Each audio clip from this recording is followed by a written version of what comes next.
Cumprimentamos a todos com a paz de nosso Senhor e Salvador Jesus Cristo. Estamos iniciando mais um programa EBD na TV.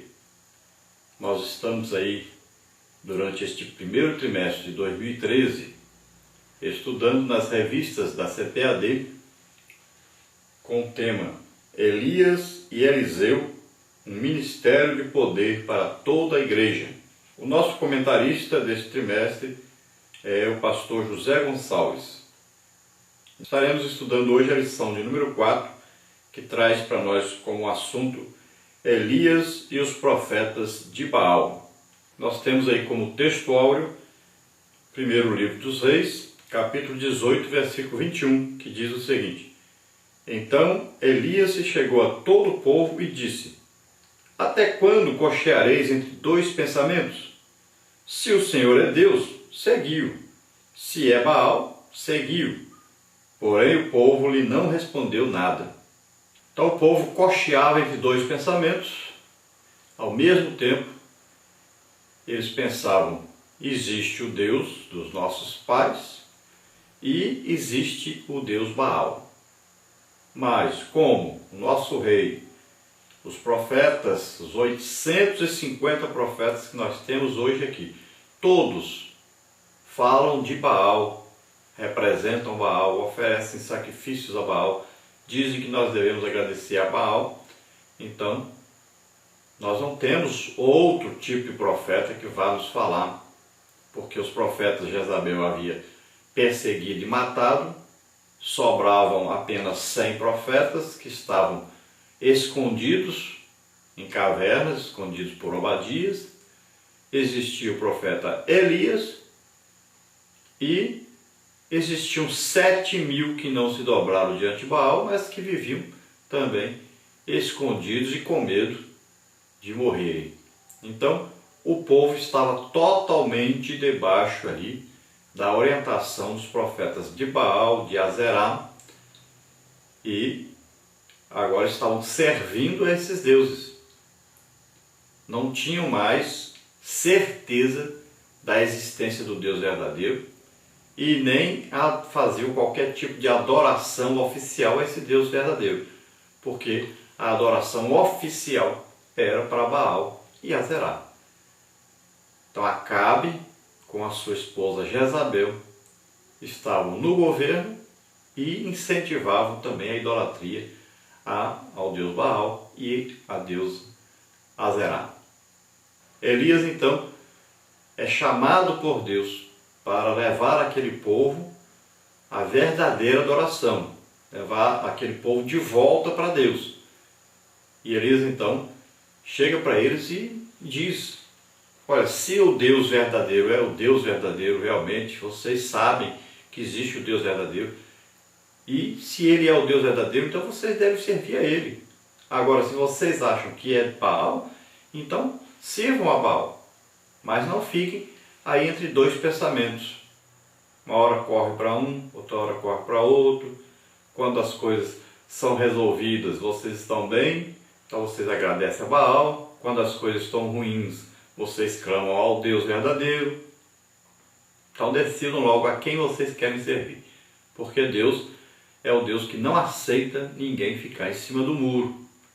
Ou aqueles que são mornos, que ficam em cima do muro, não saem nem para um lado nem para o outro, Deus vomita da sua boca. Deus detesta esse tipo de pessoa. Então escolha logo a quem você vai servir. E então o povo não respondeu nada. O povo ficou indeciso a quem serviria.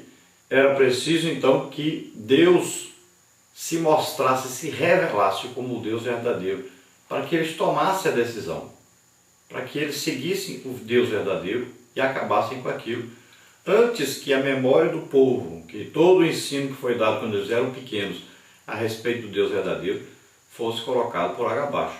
Então era preciso tomar uma atitude. Vamos ver a nossa verdade prática. O confronto entre Elias e os profetas de Baal marcou definitivamente a separação entre a verdadeira e a falsa adoração em Israel. Então nós vamos ver que Elias se encontra com Acabe e faz então um desafio. Chame os 850 profetas, os 400 de Azerá, os 450 de Baal, e eu estarei ali no Monte Carmelo. E nós vamos fazer então um desafio. Esses 850 profetas vão clamar ao seu Deus, clame ao Baal, e eu vou também clamar ao meu Deus. Nós vamos usar ali os altares que existem ali no Monte Carmelo. Existe ali o altar dedicado a Baal e existe um altar todo quebrado ali, que é o altar do Deus verdadeiro. Eu vou restaurar esse altar e nós vamos colocar ali lenha, vamos colocar o animal e nós não vamos colocar fogo. E nós vamos então clamar, e vocês clamam ao Deus de vocês, junto com seus profetas, e eu vou clamar ao meu Deus, o Deus verdadeiro. Aquele Deus que responder com fogo, esse é o Deus verdadeiro. E Elias sabia que Deus respondia com fogo, sabia que o único Deus que responde com fogo é o Deus verdadeiro. Onde ele aprendeu que Deus respondia com fogo? Onde ele aprendeu que Deus aparecia e mandava fogo do céu? Nós podemos ver em vários lugares. Por exemplo, a sarça ardente, podemos ver aí a coluna de fogo que seguia Israel de noite. Podemos ver aí quando Salomão inaugurou o templo ali, que desceu fogo do céu. Aquele fogo depois era usado sempre no tabernáculo para acender ali os pavios do candelabro, manter ali sempre a chama acesa. Por isso a palavra de Deus diz: o fogo arderá continuamente sobre o altar, não se apagará. Aquele fogo era para manter sempre aceso. Quando dois sacerdotes foram usar outro tipo de fogo, fogo estranho, e Deus então matou aqueles dois, aquele fogo é importante e deveria ser mantido sempre aceso. É o fogo de Deus. Então Elias sabia disso. E ele sabia que Deus responderia com fogo, porque Deus, somente Deus, o Deus Todo-Poderoso, o Deus legítimo, fazia isso, fazia descer fogo do céu. Então Elias fez o desafio. Aquele Deus que responder com fogo, então esse é o Deus verdadeiro.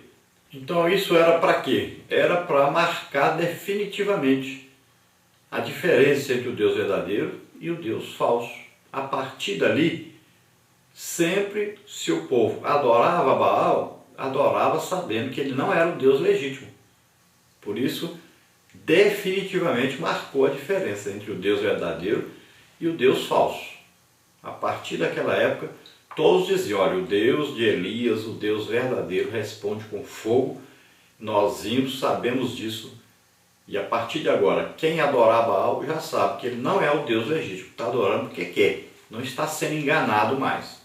Vamos à nossa leitura bíblica em classe. Primeiro livro de Reis, capítulo 18, versículos de 36 ao 40, que diz assim: Sucedeu, pois, que oferecendo-se a oferta de manjares, o profeta Elias se chegou e disse: Ó Senhor, Deus de Abraão, de Isaque e de Israel, manifeste-se hoje que tu és Deus em Israel, e que eu sou teu servo, e que conforme a tua palavra fiz todas estas coisas. Responde-me, Senhor, responde-me, para que este povo conheça que tu, Senhor, és Deus, e que tu fizeste tornar o teu coração para trás. Então caiu fogo do Senhor, e consumiu o holocausto, e a lenha, e as pedras, e o pó, e ainda lambeu a água que estava no rego. O que vendo todo o povo caiu sobre os seus rostos, e disse: Só o Senhor é Deus, só o Senhor é Deus. E Elias lhes disse: Lançai mão dos profetas de Baal, que nenhum deles escape. E lançaram mão deles, e Elias os fez descer ao ribeiro de Quizon, e ali os matou. Glória a Deus, aleluia. Então vamos ver que Elias preparou ali todo o altar. Ele fez as oferendas que era normal se fazer. Então não foi apenas ali colocar o animal lá e acender, esperar o fogo acender. Não. Ele ofereceu as ofertas de sacrifício normais no ritual hebraico, que está na palavra de Deus. E quando se ofereceu a oferta de manjares, então, nessa hora, então, Elias clamou. Elias agora invoca a aliança de Deus com Abraão, Isaque e Jacó. Ele é um Deus de aliança. E Elias era um homem de aliança, já que era um homem de Deus.